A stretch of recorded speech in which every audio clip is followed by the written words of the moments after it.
Hello everyone, I'm Cass, also known as MTG Rat Girl, and if you're an action writer and you're clueless and melanin deficient like me, you've probably had a thought something like this.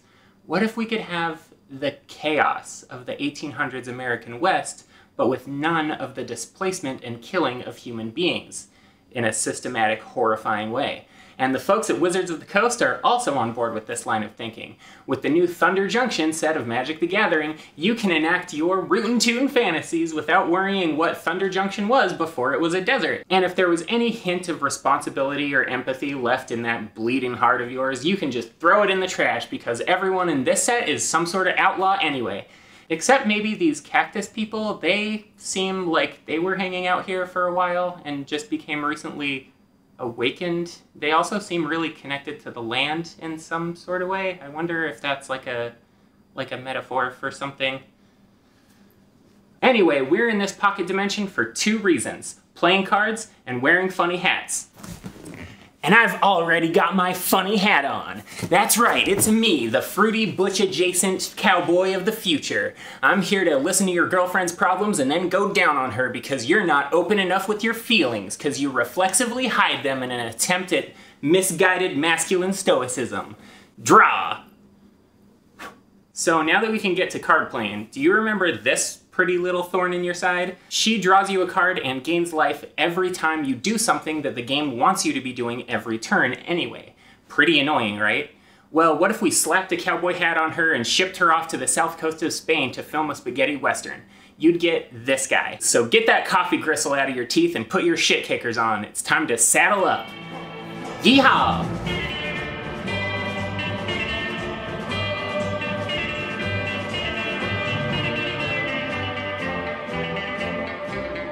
Remember when value engines were only for blue players? Well, thanks to the the conveniently unproblematic and wacky antics of the Thunder Junction pocket dimension, Selesnya players can join in on the fun too.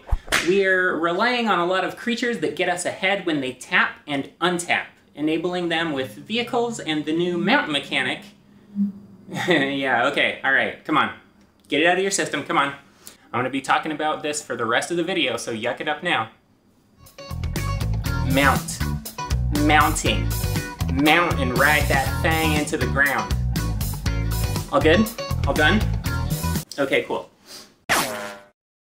Our game plan for this deck is to pair up a bunch of creatures that like being tapped, Wylie included, with our mounts and vehicles that allow us to tap them without directly attacking and risking losing them for good. Kind of like a toned down version of Magda, Brazen Outlaw, for all of you try-hard tournament players out there. Amara, Soul of the Accord, Patrol Signaler, and Stony Brook Schoolmaster will all create more creatures to more easily crew our vehicles and mounts, and eventually threaten a single game-winning attack. Samite Herbalist and Attentive Sunscribe will let us look at more of our deck every time they crew something up. Veteran of the Depths gets bigger every time he taps, which then allows him to ramp up along with the bigger mounts and vehicles we'll play later in the game. He'll have more power, so he'll be able to crew more and more powerful vehicles. Order of Whiteclay has a Sun Titan effect that needs to untap him as part of the cost. So they're actually perfect for tapping to crew something, and then untapping them later to crew a blocker on one of your opponent's turns. Judge of Currents gains us life every turn, along with our commander, to hopefully turn on some threats that will get scarier every time our life total ticks up. This includes Lendra's Hierophant, Nykthos Paragon, and Voice of the Blessed. These are three of our most promising win conditions. Wylie is especially good in the command zone because we always want access to that card draw that he gets for us. The rest of this section is kind of incidentally valuable on top of him. The pieces that allow these guys to tap without fear are the other piece of the puzzle that we're trying to assemble with this deck. Unlike vehicles, the mounts from this set can attack and block all on their own without a crew. They just get even better when we saddle them up. Saddle them up, yeehaw, wahoo! This means that they're more fragile and easy to remove because they get got by things like Doomblade and Path to Exile, but they're never totally a dead card in your hand. They'll always be kind of useful, which I think is a great trade-off. Bridled Bighorn and Seraphic Steed remind me a lot of Parhelion.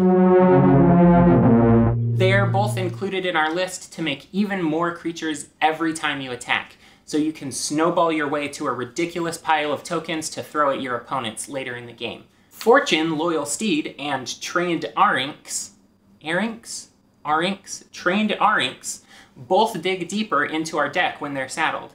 Getting to look at the top card of your library is like surprisingly powerful. It's not as good as a draw, obviously, but Fortune can blink the thing that saddled it and effectively untap it so that that same tapper is ready to block or crew something up during your opponent's turns as well. Conqueror's Galleon is good as a blocker for when you need it, but in most cases you'll probably want to turn it over as fast as you can to get the mana and card draw off of the land on its backside. Our next section is a bunch of mounts that just get bigger or pump our entire board every time they get saddled.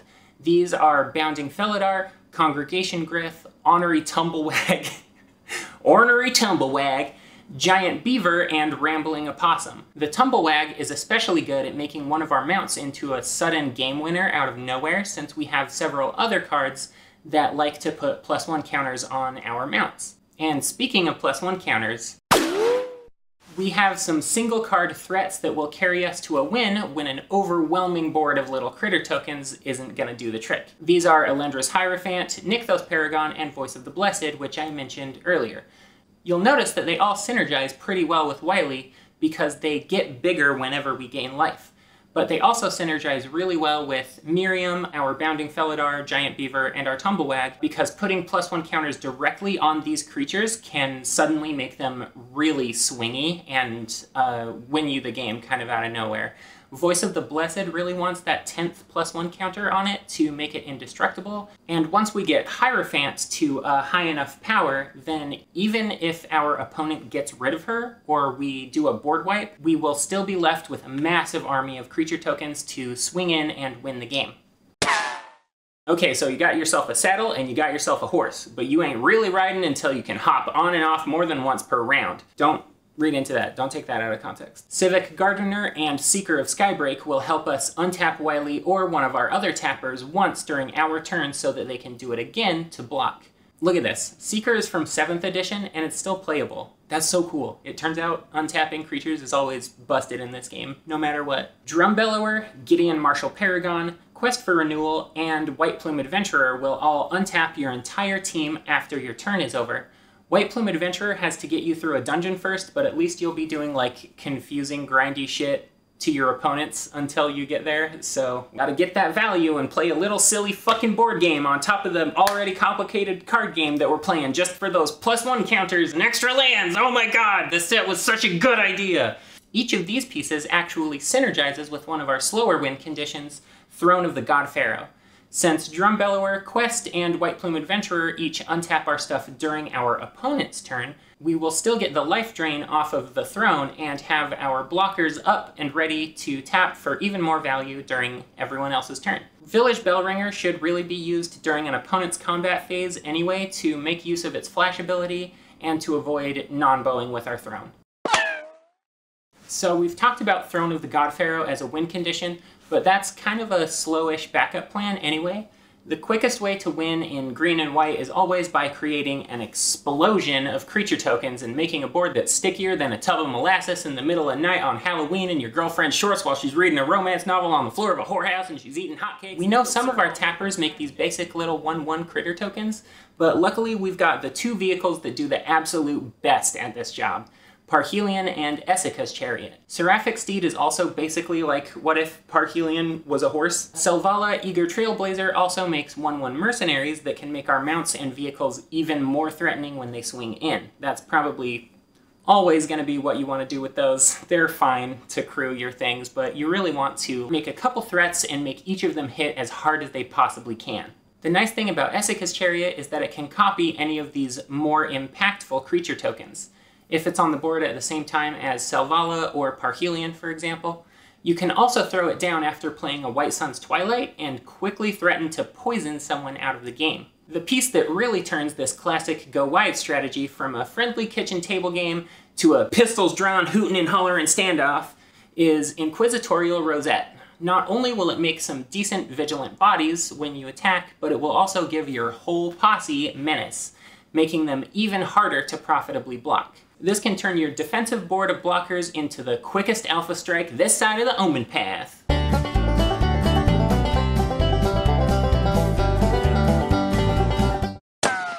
We are playing in Selesnya. That means that our creatures are all very important to us. To keep them around, we have Unbreakable Formation as a contingency plan against board wipes. You should be outpacing your opponent's boards with creature tokens anyway, though, so don't you fret. You'll rebuild quicker than a hare on the hot sand looking for a place to piss. For those targeted removal spells, we've got Oak Street Innkeeper and Seraph the Viper's Fang to give your board hexproof, plus Miriam Herd Whisperer to protect your mounts while growing the rest of your board too. One Last Job is pretty good for getting 1 or 2 key pieces back from the graveyard if you keep losing hold of those reins. If you find yourself getting outpaced, we've got some board wipes that'll further your game plan along the way. White Sun's Twilight, like I mentioned, makes tokens and gains you life as it clears everyone else's board. And those pesky little mites will eventually become a win condition on their own if people let them stick around. They may not be able to block, but they sure can crew. Fumigate will also gain us life as it does its job, which synergizes with Elendra's Hierophant and Voice of the Blessed, as long as either of them are sufficiently beefed up by Wylie's life gain already. Either of those pieces turns a Fumigate into a strictly one-sided board wipe that can, threaten to win the game the turn after you do it. The rest of our removal spells allow us to tap our creatures to get that extra value out of them, and they're modal, which means that they're useful in a whole slew of different situations. Collective Effort, Sprouting Renewal, and Selesnya Charm each give us the option to grow our own board or get rid of a problematic artifact, enchantment, or creature. Conclave Tribunal is like an Oblivion Ring that you can cast without mana as long as you have enough critters around. Okay, the usual suspects for green and white card draw are all here. You've got your Welcoming Vampire and Rumor Gatherer rewarding you for making a bunch of creatures or blinking them in and out. You've got Kutsil Sixth Sense and Snake Umbra rewarding you for attacking every single turn. And of course we've got Return of the Wild Speaker, which is a payoff for getting huge, or potentially making your stuff even huger. The real fun pieces are Reckoner Bankbuster and Mighty Servant of Luco, which synergize directly with our commander by allowing him to tap every time he can. Tapping our commander and another creature to swing in and draw 3 cards with the Mighty Servant sounds sweeter than a rhubarb pie, if you ask me. Well of Lost Dreams is another piece that will probably only draw us 1 additional card at a time for 1 mana, but it's still direct synergy with Wylie, so I'll take it anytime I draw it up. Again, for our ramp plan, we have some classics like Utopias Brawl, Selesnya Signet, and Paradise Druid. However, our Druid having 2 power actually makes her relevant in this deck. It makes her better at saddling and crewing than most other mana dorks in the game. Same goes for Intrepid Stablemaster, who works overtime if we happen to have a mount in our hand. Wand of the World Soul can give any of our spells Convoke on top of being a mana rock, so we can tap Wylie and his posse to get some additional cards and critters out of casting our spells. Armored Scrapgorger is a mana dork who can't crew or saddle right away, but that's alright, since it'll act as a graveyard hate piece anytime that it gets tapped at all, whether that's for mana, crewing, or helping cast one of our Convoke spells. The rest of our mana rocks are actually mana mechs, which means that Wylie can crew them up. Stop wasting time. Either get in the Ever or get out. Aerial Surveyor helps us catch up if we're behind on mana. Colossal Plow gets us 3 mana that floats for the rest of the turn and gains us even more life if we manage to find another 2 power on top of Wylie to crew it. And finally, Cultivator's Caravan is like a Commander's Sphere that can transform into a 5/5 body when you need it to. So does this deck have a punchy win con? Not exactly. Does it combo off in a flashy way though? Also, no, it doesn't do that. But god dang it, it's honest work. You can saddle up and crew every turn and grind out that value just like you can grind out a humble living from the soil. And if anyone comes at you with their fancy artifacts and their counter spells, you can just show them some good old working class love. If your trusty mounts don't get you there, then good old persistent creature tokens should do the trick. They can wrath you over and over again, but critter tokens just keep on coming back. Anyway, that's going to do it for this video. I really liked the uniqueness of the mount mechanic and what sets it apart from other vehicles and crewing. I think there were a lot of things from this set that kind of expanded on previous mechanics in a fun, interesting way. And I'm a sucker for creature synergies, so when I saw that there were a bunch of creatures that could like tap and untap for extra value and card draw, just like Wylie, and the fact that Wylie is card draw in the command zone, I got pretty excited to build this and see how it works. This deck is also the cheapest mount synergies that I could come up with. I try to make all of these videos fairly budget, and I was looking at building around the Gitrog monster, I was looking at building around Calamity, the big fiery horse. I thought there was like some really cool stuff that you can do with ETB effects in red that are kind of like a Delena Wild Mage deck, but that ended up being prohibitively expensive, and I hope that this is a fun budget option for someone who's kind of new or who plays at like a very casual level. Let me know if you've been playing around with the mount mechanic and how you've liked it. Let me know if you think this deck is viable or what you would change. I do read those comments and I do appreciate them. Go check out patreon.com/mtgratgirl if you want to throw me a few bucks. I also have an Etsy shop that you can buy custom tokens, and you can commission me for art and fun little stickers and things that I have going on over there. That's etsy.com/shop/doodlesbycats. Thank you so much for giving this video a watch. It means a whole lot to me, and I hope you have a beautiful evening. Now you get